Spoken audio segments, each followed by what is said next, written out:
Real quick, at what time was Secret Service aware of the active threat against President Trump?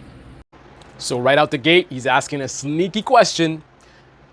They're going to play some games with the language of suspicious person versus threat, right? He's saying specifically active threat, or using that word threat, because once they identify that he's a threat, they should take him out immediately, right? And it seems like that's what happened. That's the impression I'm getting from all details we have. However, they identified him as a suspicious person. Now, for the layman, long before the shooting. But for the layman, it's like, oh, you saw a guy was suspicious. You let Trump get on the stage. Listen, they see suspicious people all the time. Somebody being suspicious is not a reason to not put Trump on the stage. If they were to act so aggressively every time they saw a suspicious person, Trump would never be able to do a rally. He'd be on the stage, off the stage, on the stage, off the stage. Pay close attention to when they use the word threat versus suspicious person. Let's see how she answers. Service aware of the active threat against President Trump? Director? What time? So the Secret Service was aware that there was an individual who had been identified as suspicious, and that individual was attempting to be tracked down. At what time? I don't have a specific timeline other than to Director, it's been 9 days. I understand At what that. time? I want to make sure that I give you factual information, sir. Now, initially, a lot of people jump to conclusions going after the Secret Service. I'm well aware that they've had a troubled past for a very long time. I don't have a lot of confidence in them, but I didn't jump to conclusions because we didn't have a reason to, right? There wasn't enough information for us to really point too much fingers at Secret Service. Now, for people that are not looking too deeply and just making assumptions and knee-jerk reaction and not taking an analytical approach, to them, they were sure it was Secret Service, right? I said I was leaning more on looking like it's local law enforcement, but at this point in time, I'm now changing because now we do have data. We have some statements she made before that were ridiculous, where she said the slope roof was dangerous, but then she had 2 agents on a slope roof, which was even more slope. So now it's like she's lying, but not just lying. It's a lie that an incompetent person would give, right? It's a very, very weak lie. Now, that being said, this Byron guy, he's going to say she's incompetent. This guy is a buffoon, but he's doing a really good job here. He's asking good questions. He's not doing like a Jim Jordan craziness. Now, another thing that a lot of people that are commenting, that are YouTube experts commenting on this, and I'm not an expert on this. My expertise is analysis, so I'm using that to come to my conclusions. My expertise is not law enforcement or Secret Service. That being said, one thing that I think a lot of people are not considering is that there's a lot of things that we're not going to be able to know. I shouldn't say a lot. There's going to be things we're not going to be able to know because of security, right? The same people complaining about how they dropped the ball. They would welcome them dropping the ball by saying too much here, which gives information to a potential future shooter in terms of what their vulnerabilities might be. So there's going to be things that they can't say, and the Republicans are going to want to pretend like the reason that she's not answering is because she's hiding something. However, that being said, that doesn't cut it. You see, when you think a little deeper than that, you can get to a different level of understanding of what's happening. So even though I understand she can't say everything, she's got to protect certain methods, I'm still observing very, very suspicious behavior from her. She said a lot of stuff online, a lot of stuff in interviews, and then she comes in, does a hearing, and all of a sudden she doesn't really know anything. Listen, one of the issues she's also going to want to be concerned about is she wants to be precise. It'll be dangerous if she says something that's wrong, which is why after 9 days, she should have a basic timeline of at least some basic events. I mean, this stuff has been covered already in the news media. Now you're going to come to a hearing under oath, and all of a sudden you don't want to give any details at all? No. You should have fundamental events marked down. You should have already had time to confirm the time at least. You don't have to go into a deep analysis of who's at fault and what could have been done and blah, blah, blah, blah, and how to be X, Y, and Z. Just basic timeline. The first radar call comes in, suspicious individual. What time? The first communication from your sniper team. What time? The first communication regarding, him being a threat. What time? Now, the only problem with that is there could be other details that come out afterwards. So, for example, maybe the log that they're looking at that has the first mention of this guy being a threat is actually not the first mention of him being a threat. Maybe there's another radio log that they didn't review or somebody missed. So now it goes out that this person knew it at this time, and then later on we find out, oh no, actually it was something else. It could be in the favor of Secret Service, or it could be against them, right? So even giving out the basic timeline that I mentioned, there's still some risks there. But I think at least there should be a timeline that she has written down. It's written down so there's no risk of her being nervous and making a mistake. She knows what she's giving is precise. It's been checked and double checked and triple checked. But the idea that she doesn't know anything about any times when she's given this information out already to the public. Listen, man, I don't think protecting methods and and sources it cuts it right now. This looks like she's trying to cover something up, not trying to say, oh, they meant to let the guy whatever. Incompetence. She might be covering up for incompetence. That's my instincts. I don't have enough information, but I have enough information to make the assessment that this woman seems to be very problematic at her job. Not because DEI or whatever nonsense, or because she's a woman. No, because I don't have a lot of faith in her, right? I don't have a lot of faith in this individual. Not about her gender or anything else.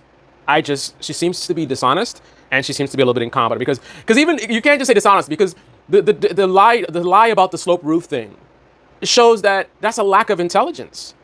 That's the best you could come up with. So it can't just be dishonesty. It's dishonesty and incompetence. That's the assessment I'm getting anyway. And this hearing is only furthering my assessment going in that direction.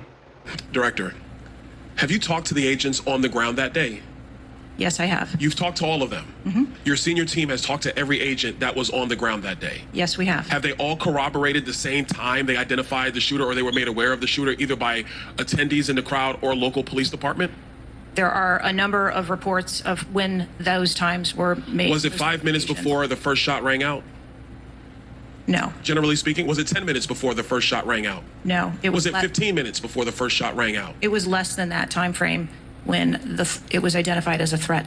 The only way that she would know that it's not 5 minutes or 10 minutes or 15 minutes is if she actually knows the exact time, but she's actively refusing to say what it is. Did they identify the rooftop as a potential threat?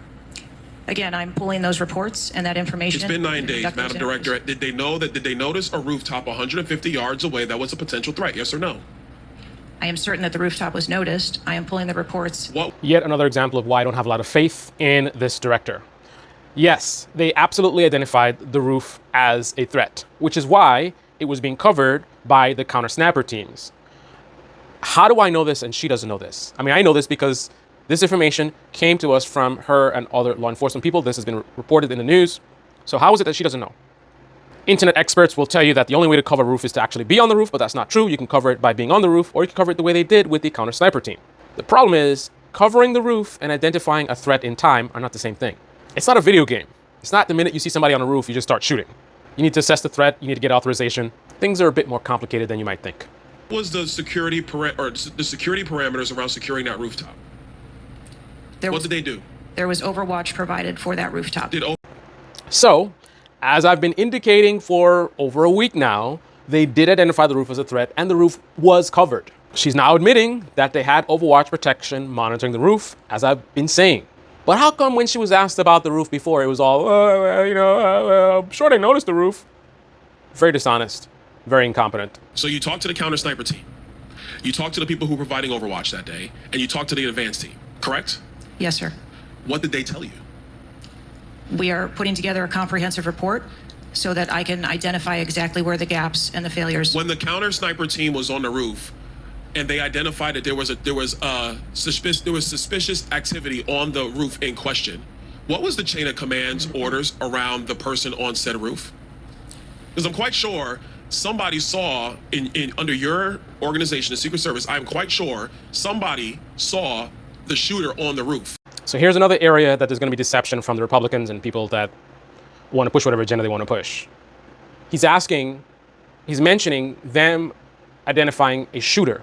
Again, whenever you're listening to people talking about this, they need to be very clear, and you need to be very clear what they're talking about. A person on the roof is not the same thing as a shooter on the roof. That's a very critical detail. In terms of their protocol, in terms of their rules of engagement, right, which will dictate what they can and cannot do and when they can do what and what the procedure is in terms of requesting authorization. There could be a certain standard based on their rules of engagement where they can take immediate action without authorization. Potentially, I don't know, but there might be. But if there was, it's going to be based on a very specific designation, and it's not going to be person on the roof or suspicious person on the roof. Suspicious person on the roof there might be a protocol to take the president off the stage at that point, but not to fire, right? Firing and taking action is going to be based on an assessment that this person is a threat, no longer suspicious. They've now been upgraded to threat. And also the threat level is going to dictate potentially, I don't know what the protocols are, whether they require authorization or not. I would presume that there's certain situations where they don't need authorization. I mean, if they all of a sudden a helicopter shows up and a bunch of people in camo just start roping down with guns clearly visible, and you hear the local police on the radio saying, who are these guys? Who are these guys? You're in charge of security. You're federal, right? If it's not local, it's definitely not your guys. And they got guns drawn. I don't know if you need authorization to start firing. That's just a hypothetical situation. But anyway, let's continue. So what was the communication through the chain of command to deal with said person? What I can tell you is that when the individual was identified by the counter sniper, they took one shot and neutralized that individual. But that was after the shooter already took a shot. Is that correct? That is correct. So what you're saying now is that the Secret Service did not see the shooter on the roof until after the shooter took a shot? I do not have all of those details at this time. If you don't have those details after 9 days, Director, then what you're telling me is that you guys didn't see it. Is that correct? I am telling you I don't have all the details of the sequence at this time. Director, it's been 9 days. Either you have the information or you do not. Is that correct? We are still in the process of conducting interviews and an investigation. Some of my colleagues have texted me over the last couple days, bipartisan, about whether you should lose your job. And I've been quiet on that question because I wanted to see what you were going to do today. In my opinion, you do need to be fired immediately. And it is because this is gross incompetence. And the fact that it's been 9 days, and these are simple questions to answer. I'm quite sure if I asked any one of my kids if they got in trouble and I told them to give me the details, I would get more answers from them than I'm getting from you right now. And that's what's frustrating on a bipartisan basis. My instincts as a private citizen that doesn't have all the details yet are that she probably should be fired or at a minimum demoted. However, as a member of Congress, I would absolutely not be calling for her to be fired at this point. I would at least wait until the final report comes out. And based on what I see in that is what I would be, basing it on. We simply do not have enough information to make that assessment. Even though I see her, she looks incompetent to me. She looks dishonest to me. There could be other explanations. It's just, for me to make that kind of judgment of like, I'm going to fire someone, I got to know all the facts. So I think it's a demonstration of how this person thinks that he's ready to call for her firing without knowing all the details. I wonder what other things he talks about or pushes for without fully understanding them. Might be a pattern of behavior for him. Anyway, this is the Debate Me channel. Debate me in the comment section below. Click on the like button, subscribe, smash that bell, be well. Tell me what your thoughts are. What do you think? Should she be fired or not?